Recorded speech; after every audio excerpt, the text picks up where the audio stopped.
дорогие друзья! Телевиздечкова, народный ансамбль «Инвожор». Вас приветствует народный ансамбль «Инвожор».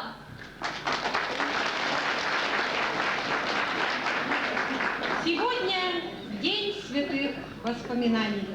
Над прошлым не властно время. Прошедшее остается в памяти людской. Люди не только помнят, но и хотят понять, как за несколько лет было пролито столько крови, разыгралось миллионы человеческих трагедий, что нет возможности с чем-либо это сравнить. На поле брани плечом к плечу стали русские, татары, удмурты и другие народы. 4 огненных года прошагали они дорогами войны, теряя друзей и товарищей.